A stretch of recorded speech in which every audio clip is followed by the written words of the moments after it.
नमस्कार। जय श्री परशुराम। आज मैं अशोक कुमार आपको कहने जा रहा हूँ भगवान सुखदेव जी की जन्म के विषय के बारे में। कहते हैं कि इनकी उत्पत्ति के संबंध में अनेक कथाएं मिलती है। कहीं इन्हें व्यास की पत्नी वाटिका के तप का परिणाम और कहीं व्यास जी की तपस्या के परिणाम स्वरूप भगवान शंकर का अद्भुत वरदान बताया गया है। विरजा क्षेत्र के पितरों की पुत्री पीवरी से सुखदेव जी का विवाह हुआ था।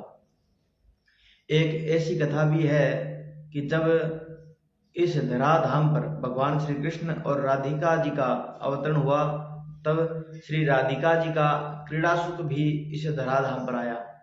उसी समय माता पार्वती ने भगवान शिव से ऐसे गूढ़ ज्ञान देने का अनुरोध किया जो संसार में किसी भी जीव को प्राप्त न हो।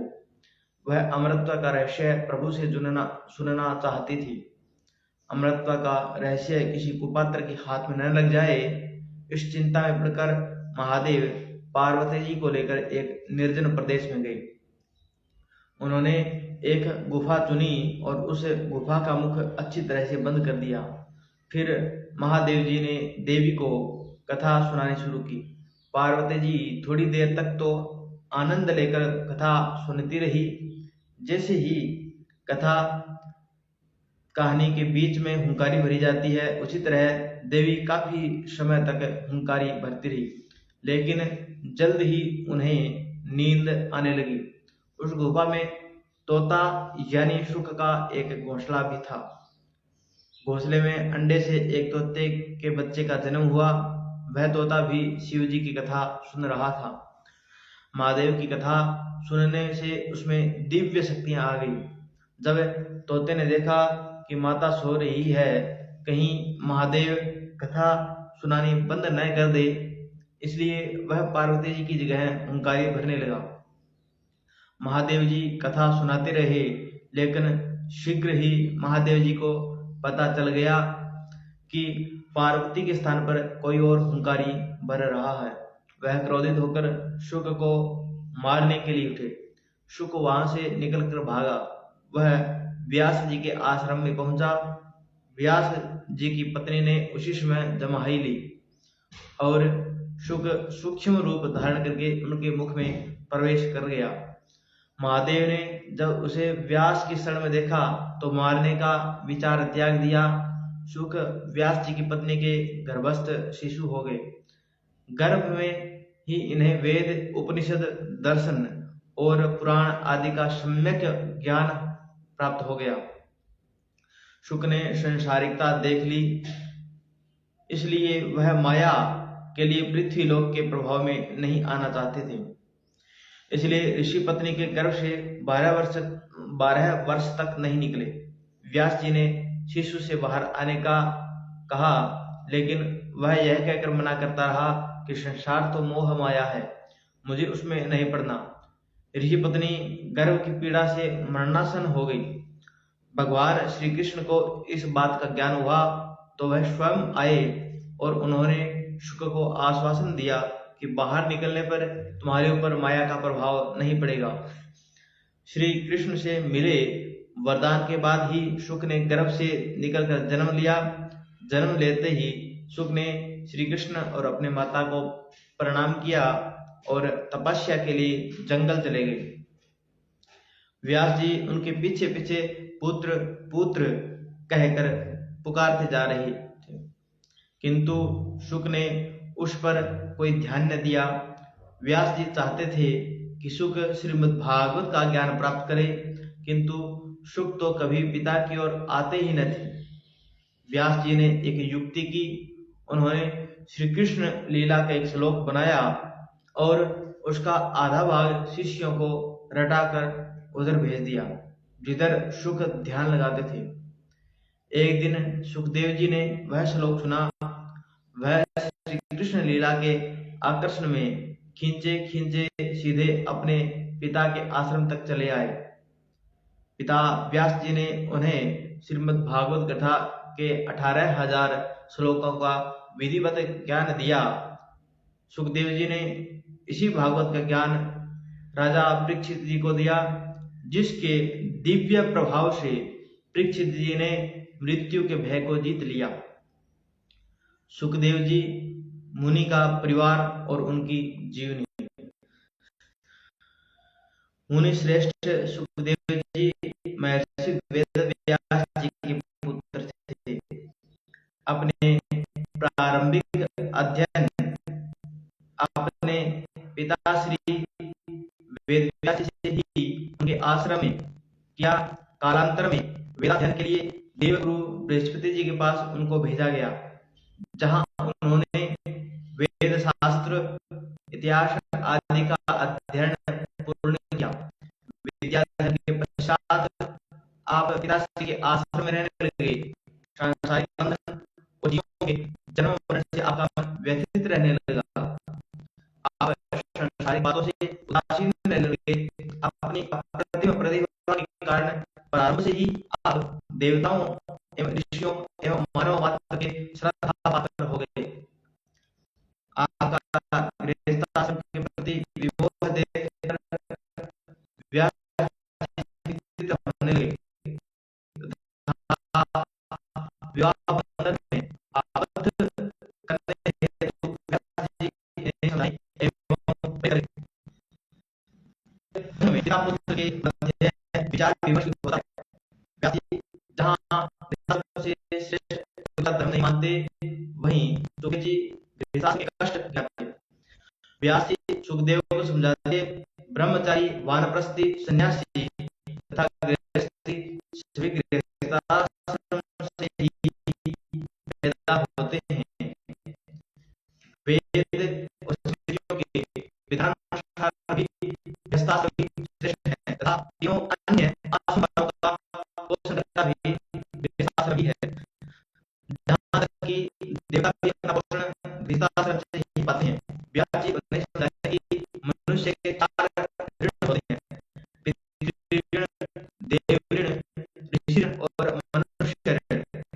इन ऋणों की मुक्ति गृहस्थाश्रम से ही संभव है, जहाँ वह माता पिता की सेवा और भरण पोषण कर, पितृ से यज्ञ आदि संपन्न कर, देव ऋण से वेदों का अध्ययन कर और तपस्या कर, ऋषि ऋण से और दान, दया, सहायता आदि द्वारा मनुष्य ऋण से पूर्ण हो जाता है। विवेक धारण लेकर वेदव्यास जब सुखदेव जी को गृहस्थाश्रम के तैयार नहीं कर सके, तो उन्होंने सुखदेव जी को यजमान मिथिलापुरी नरेश राजा जनक के पास धर्म और मोक्ष का यथार्थ ज्ञान प्राप्त करने हेतु भेजा। राजा जनक गृहस्थ होते हुए भी प्रवृत्ति और निवृत्ति मार्ग के पूर्ण और मुमुक्षु थे। सही नहीं, वे शास्त्र मर्यादा अनुसार रहकर गृहस्थी नहीं अपितु सुचारू रूप से राज्य संचालन भी करते थे। वे अपने को राजा नहीं बल्कि प्रजा का प्रतिनिधि मानते थे। उनमें न राजबल था, न ही राज के प्रति ईर्ष्या। वे देह में रहकर भी विदेह कहलाते थे। राजा जनक ने सुखदेव जी की अनेक विधियों से परीक्षा ली और अंत में राजा ने उनकी गृहस्थाश्रम की समस्याओं का समाधान किया। यह भी बताया कि जिस आश्रमों में गृहस्थाश्रम ही सबसे बड़ा आश्रम है, राजा के उपदेशों से सुखदेव मुनि की शंकाओं का समाधान हो गया और वे अपने पिता के आश्रम में आ गए। सुखदेव जी का विवाह वही सती जो स्वर्ग में नाम की शुक्रलोक में रहने वाले पितरों की मुखिया थी, पुत्री देवऋषि से हुआ। विवाह के समय सुखदेव जी 25 वर्षीय थे। गृहस्थाश्रम में रहकर भी सुखदेव जी व्यवहार का अनुसरण करने लगे। उन्होंने राजा परीक्षित को श्रीमद् भागवत सुनाई, जिससे श्रवण फल से सर्वधर्म मृत्यु उपरांत भी परीक्षित जी को मोक्ष की प्राप्ति हुई। सुखदेव जी के 12 महान पुत्र हुए, जिनके नाम विश्वा, शंभु, कृष्ण, गौर, श्वेत कृष्ण, अरुण, श्याम, नील, धूमवादरी एवं उपमन्यु थे। जिनके गुरु के नाम क्रमशः द्वितीय कश्यप, कौशिक, गर्ग, गौतम, मुद्गल, सांडिल्य, कौश, भार्गव, वत्स एवं धौम्य हुए। और कीर्तिमान नामक एक योगिनी पति धर्म पालन करने वाली कन्या कीर्तिमती का विवाह भारद्वाज कौंडिल्य नगर के राजा अनु से हुआ। महान योगी ब्रह्मदत्त जी को कीर्तिमती ने जन्म दिया। हरिवंश पुराण में सुखदेव का वंश विस्तार बताया गया है। सुखदेव जी के संतान होने के संबंध में भ्रांति है। सुखदेव जी के विवाह उनकी संतान के संबंध में देवी भागवत का वृत्तांत। पितरों की एक सौभाग्यशाली कन्या थी। इस सुकन्या का नाम पेवरी था। योग पथ के पथिक होते हुए भी सुखदेव जी ने उसे अपनी पत्नी बनाया। उस कन्या से उन्हें 4 पुत्र हुए, कृष्णक, गौर, प्रभु, भूरी और देवश्रुति।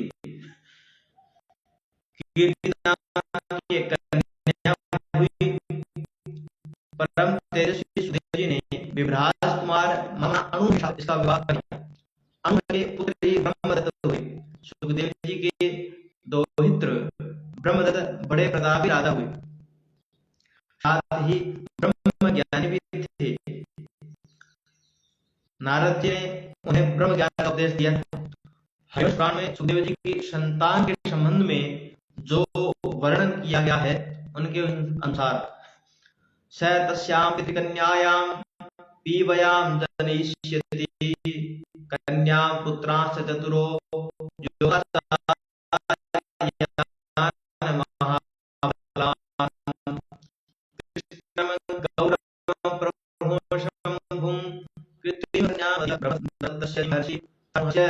अर्थात वे ही सुखदेव पितरों की कन्या में कृष्ण, गौर, प्रभु और शंभु इन चार महाबली योगाचार्य पुत्रों तथा ब्रह्मदत्त की जननी और अनूह की पत्नी कृत्वी नामवली कन्या को उत्पन्न करेंगी।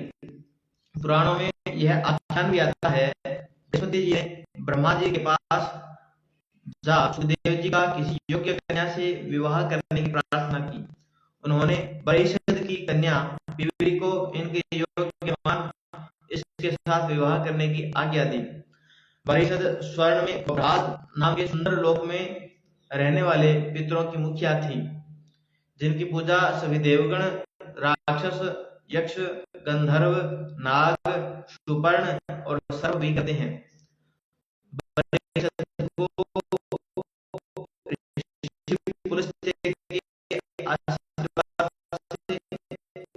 एक पुत्री हुई थी जिसका नाम पीवरी था।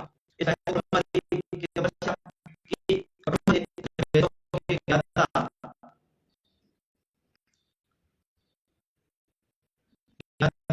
योगी और इनके योग का वरदान पाया। ब्रह्मा जी की आज्ञा से इस पीवरी नाम का साथ सुखदेव जी ने ब्राह्मण विधि से विवाह किया। इस पीवरी को युवमाता और धृतव्रता पतिव्रत धर्म पालन करने वाली शब्दों से पुकारता है। विवाह के समय सुखदेव जी 25 वर्ष के थे। सुखदेव जी के शास्त्र में रहकर तपस्या और योग मार्ग का अनुसरण करने लगे। राजा परीक्षित को श्रीमद् भागवत कथा सुना। उनका उदाहरण वेदों के प्रचार के साथ साथ सुखदेव जी भी युग दृष्टा भी थे। वे वेदशास्त्र का पालन करते हुए पत्नी पुत्रों के भी सम्यक रूप से पालन करते थे। कुर्म पुराण के अनुसार सुखदेव जी शुकस्यासा भावात् पुत्राः पंचात्यन्तस्विनः भूरिश्रवाः भूशम्भुः कृष्णगौरश्च पंचमः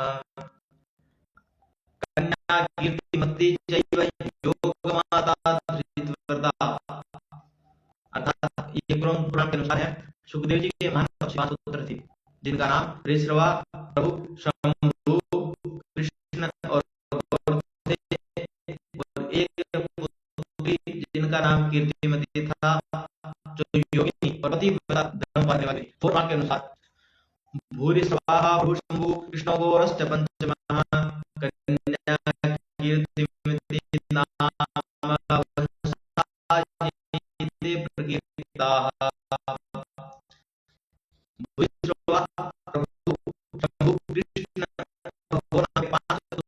आपके नाम एक कन्या थी। ये सभी अपने वश की थी। कन्या श्रीमती भारद्वाज वर्ष कांपिल्य नगर के नृपत्नी को ब्याही गई थी। महायोगी और सज्जीवों को बोली समझने वाले प्रभुदत्त जी का जन्म इसकी कीर्ति के उदय से हुआ था। ब्रह्मांड पुराण के अनुसार सुखदेव जी के पुत्र और पुत्री कल्याण पराशर जटे कृष्ण देवायम प्रभु देवानारण्यम भूरिश्रवा प्रभु शंभु कृष्णौरस्य पंचमः कन्या कीर्तिमती दैव योगमाता पितृव्रता जननी ब्रह्मदत्तस्य पत्नी शान्तनुसुतस्य श्वेताक्षनास्य गौरास्य श्यामा धूम्रासधारुणा नीलोवारिकश्चैव सर्वे ते पराशराः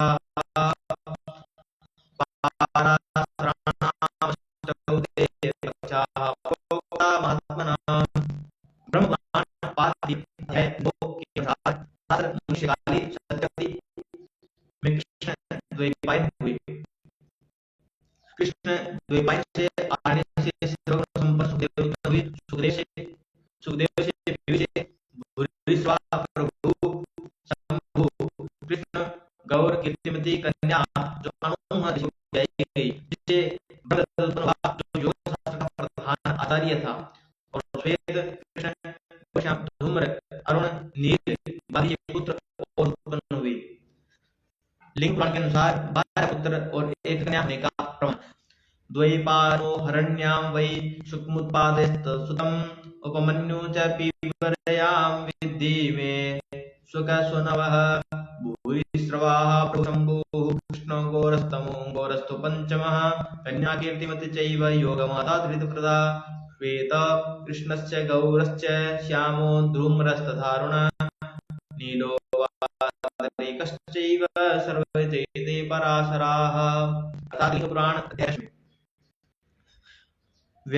व्यास द्वैपायन से अरण्य में शुक उत्पन्न हुए। शुक से पीवरी से पहला उपमन्यु, दूसरा भूरिश्रवा, तीसरा प्रभु, चौथा शंभु, पांचवा कृष्ण, छठा गौर, सातवीं कन्या कीर्तिमती और श्वेत कृष्ण, आठवां गौरश्याम, नौवां धूम्र, 10वां अरुण, 11वां नील और 12वां बादरी ये पुत्र उत्पन्न हुए। इसी प्रकार अन्य पुराणों में भी लिखा है।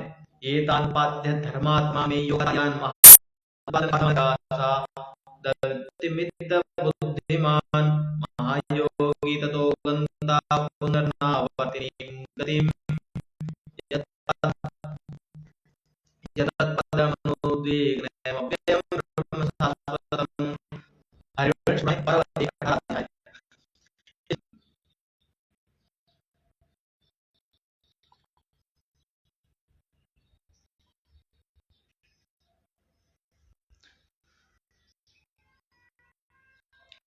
अपने पिता वेदव्यास से मोक्ष धर्म को सुनकर उस वैकुंठ लोक में जाएंगे जिसमें जाकर कभी नहीं लौटते और जिसमें जाकर नित्य भागी होकर मुक्त हो जाते हैं। ऊपर लिखे हुए प्रमाणों से यह सिद्ध होता है कि सुखदेव जी के 12 पुत्र और एक कन्या कीर्तिमती उत्पन्न हुई। कन्या जो विवाह की पुत्र अनुसार विवाह कर दिया गया और 12 पुत्रों को विद्या पढ़ाने के लिए 12 ऋषियों के पास भेज दिया। जिन ऋषियों के पास विद्या पढ़ने के लिए सुखदेव ने अपने पुत्रों को भेजा। पारीक्षित संहिता पृष्ठ 24 के अनुसार सुखदेव जी के पुत्रों के नाम: शुकस्याप भवान् पुत्रा द्वादशैव महात्माः पीपर्यां पितृकन्यायां द्वादशादित्यसन्निभाः भूरिश्रवा प्रभु शंभुः कृष्णगौरश्च पंचमं ब्रह्माण्ड श्वेत कृष्णस्य गौरश्च श्यामो धूम्रस्तथैव बादशोऽनुपन्युश्च सर्वे चेते पराशराः कन्या कीर्तिमती योगमाता धृतव्रता। सुखदेव जी की पितृ कन्या नाम की स्त्री से 12 पुत्र उत्पन्न हुए। भूरिश्रवा प्रभु शंभु कृष्ण गौर श्वेत कृष्ण गौर श्याम धूम्र बादरी उपमन्यु ये सब सत्य उसमें थे। जननी ब्रह्मदत्तस्य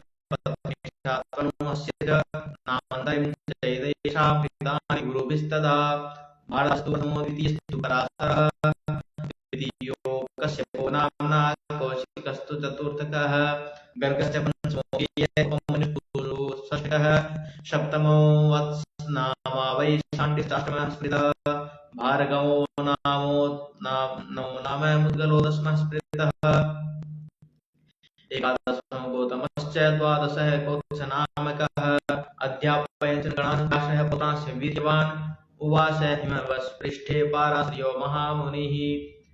कीर्ति नाम की कन्या योग विद्या की ज्ञाता और पति धर्म को धारण करने वाली थी। इसका विवाह अनु नाम के ऋषि के साथ हुआ था, जिसके ब्रह्मदत्त नाम का योग विद्या का ज्ञाता हुआ। पितृकन्या